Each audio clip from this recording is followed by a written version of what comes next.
2 days after Donald Trump was shot, he announced his running mate, 39-year-old from Ohio, JD Vance, who has an incredible rag to riches story. And let's take a listen. He just said, look, I think we've got to go save this country. I think you're the guy who can help me in the best way. You can help me govern. You can help me win. You can help me in some of these Midwestern states like Pennsylvania, Michigan, and so forth. And he said rightfully that we have been very, very close for a long time, but especially since I endorsed you in 2022. And I would not have won that race without Donald Trump's endorsement. And the president's trust then and his partnership since then has been something I value a great deal. That is JD Vance speaking at the Republican National Convention. I just think the timing of this is quite incredible, that Trump was nearly killed. 2 days later, he makes this announcement. It's almost as if he's setting up the MAGA movement, that if this was to happen again, we know who's next in line. But what do you make of JD Vance, and was he a good pick? Well, you got to remember that Donald Trump invented the original Apprentice, and all around the world there are TV series called The Apprentice, and none of them is as good or as rich as the original. And the guy was a talent picker for, 3-4 decades. He really knows how to pick people. I think JD Vance is a marvelous pick. He represents a number of things that may not be obvious to people who aren't American. So first of all, he comes from the Midwest, like I do. The Midwest is regarded in America, in the zeitgeist, in the culture, in the ethos, as truthful, honest, fair, real, solid American values. Abraham Lincoln. I mean, you've got a big mouth, hard as nails, tough-talking New Yorker in Trump, but you've got a gentler, kinder Midwesterner in JD Vance. And the culture goes way back hundreds of years. Books like Winesburg, Ohio, and that which embody the whole Midwest culture. It says a lot to Americans. Secondly, he does come from a very, very dysfunctional and difficult upbringing. And his life also touched on something further south, which is Appalachia, which is where the hill people live, the hillbillies, as they're called, somewhat pejoratively. And that's a culture that's very, very poor and doesn't strive to get out of that poverty. And in fact, they're down on themselves. And that's what his book, Hillbilly Elegy, is about. And he really touched, bestseller, he touched the hearts. And so his second quality is that he really understands poverty and poor people and working class people and the MAGA people and the people that Trump wants to better their lives and represent. So, I mean, he's another hero in the making. He's just a great pick, and he's got very firm views, which I think align with Trump and most of the Republicans. So I think on all counts, it's brilliant, but it doesn't surprise me because the boss of The Apprentice is probably the only person in the world who could pick exactly the right guy at the right time and convey exactly the message that you just said, which is, after all, so clever. What I find really interesting is that he wasn't originally a Trump supporter. And I think we're really seeing that in this election campaign. We're seeing a lot of people that didn't like Trump. They didn't vote for him in 2020. They didn't vote for him in 2016. But this time around, they are. Why do you think that is? Well, again, it's a wonderful message. In other words, instead of all the fabulous candidates he had around him, all of whom have been his ardent supporters, and we're all fighting sort of in the sandbox in debates that he wouldn't attend and said, why should I? This is actually recruitment for my VP. Of all those people who supported him, he very, very astutely, strategically, and cleverly picked somebody who had been his adversary to show how open-minded and fair he is and how critical and strategic his judgment is. Don't pick somebody I like. Don't pick somebody who sucks up to me. Pick somebody who's right for this moment. I think he would have picked Vance without the assassination attempt. Right. What are you expecting to hear from Donald Trump? We know that he tore up the original speech he was set to make at the Republican National Convention. He's written a new one, which is expected to be largely about unity. What do you think we're going to hear from Donald Trump? I think we're going to hear a lot of words about unity and coming together and working together and all the rest.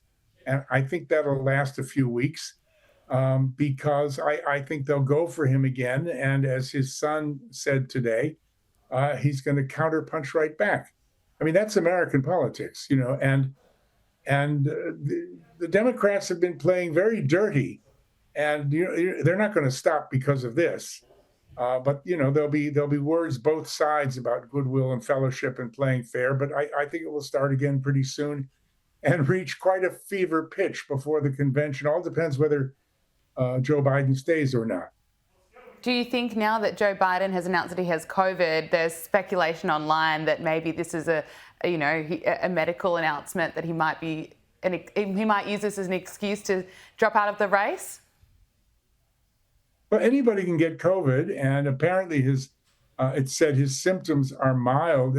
I mean, the first question, Gabriella, is medically what will happen to him? Will it disable him? Will it enfeeble him? And if it does, then I think it's a foregone conclusion. But if he bounces back from COVID in a week or so, I don't think it will really have any bearing. It's a bug and anybody could get it. It's just unfortunate it comes now. And that aside, I still think the pressure is going to mount on him to drop out because he can't serve as president for another 4 years. It's just not possible. The clock is ticking and it doesn't sound like he wants to drop out, but we'll see. We are learning more about what unfolded on Saturday, including reports that Secret Service had flagged that Thomas Matthew Crooks as suspicious more than an hour before he took his shot at Donald Trump. Was this a massive failure by the Secret Service? I mean, on the face of it, sure. I mean, this guy walked in with a rangefinder, and that raised their suspicions, and they followed him around. But the police then lost him, apparently. But there's so many videos, on people's mobile phones, people's cell phones, showing him sitting on the roof with people screaming to the Secret Service and the police to do something. There are videos that show I mean, the big thing for me was that the lady who runs the Secret Service said, look, we couldn't put people on that roof because it's a sloped roof and health and safety would dictate it was dangerous. And then, of course, somebody came up and said, look at the roof the snipers were on. It was even more sloped. What are you talking about? I mean, there's so many things that don't hang together here. I don't believe that this was just some local nutter, end of story. I don't know what the explanation is, but it's got to be more than that. Nobody could get near him like that without some gross incompetence or worse. And I dread to think what the worse is, but it's kind of like JFK. Maybe we'll never know the answer, but there's so much stuff floating around as there wasn't in the days of JFK on film, on social media. A lot of it's probably fake, but it just doesn't compute. It doesn't hang together. I'm very confused. Why has no one stood down over this? Where is the accountability? I'm sorry? Where is the accountability? We've seen no one stand down over this. Well, I mean, the accountability in what I've seen today seems to be the Secret Service laying it off on the local police force. But I think that the Secret Service is responsible for their subjects' safety, regardless of local law enforcement or anybody else. I mean, if they pick a platoon of Marine commandos and they fail, they're still the ones where the buck stops. The Secret Service has got the ultimate responsibility. So I don't understand these things I'm hearing. I mean, there's certainly, some fairly, useless behavior. The video of that young lady who can't get her gun back in her holster is quite worrying. If you've seen that, I mean, Yeah, I'm sure. And to let somebody through with a rangefinder and let him in wandering around, but I don't buy the slope roof story because the snipers are on a much more slope roof health. And I mean, it sounds like an HR, a human resources. I don't want to insult HR, but I mean, it sounds like some box ticking person. Oh, we couldn't let them up there because of health and safety. I mean, come on, you're the Secret Service. You're armed to the teeth. You're supposed to kill on sight. What are you talking about? Mm. Just So there's just so much going on that needs to be explained. And the question is, who's going to investigate it? The FBI is investigating now, but Trump has been saying for ages that Biden has weaponized the Department of Justice, which includes the FBI, and he's weaponized the CIA, and he's weaponized all these other agencies against him. So, just like the courts, how's he going to get a fair trial? How's he going to get a fair investigation? Who's going to come in and look at this? I'll be very interested to see what he says in his speech, if anything, about this. But I mean, just everybody I talk to has a feeling that, there's there's something more here. Let's put it that way. And they just don't know how to get to it. Just finally, before I let you go, you've spent time with Donald Trump, you've been to Mar-a-Lago. There is still an anti-Donald Trump sentiment that exists here in Australia and other parts of the world, to the point people are saying pretty disgusting things online that, the shooter missed, and that's something along those lines. There are comments that are made at cafes. What would you say about Donald Trump to people who haven't had the opportunity of meeting him? What is he like? What is he like personally? Yeah. He's a big, tall, strapping guy. He looks about 10 years younger in person than he does on the screen. He plays golf most every day. He's very fit. When he walks in the room, he's just got an incredible energy. The aura is amazing. I mean, the room just reverberates when he walks in without even saying a word. He's got a very funny and sarcastic sense of humor. He's sharp.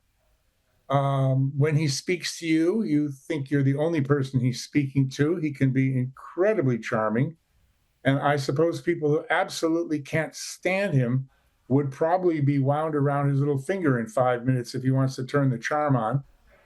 He's very intelligent. He's not the most patient person, from what I can see.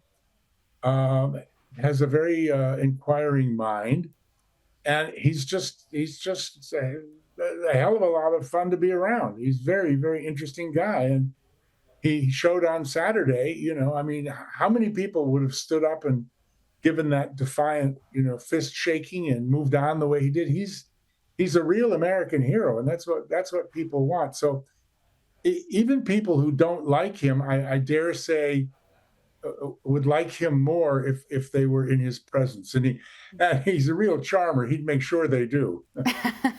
Dr. Roger Gewolb, so great to speak with you. Thank you so much. Thank you.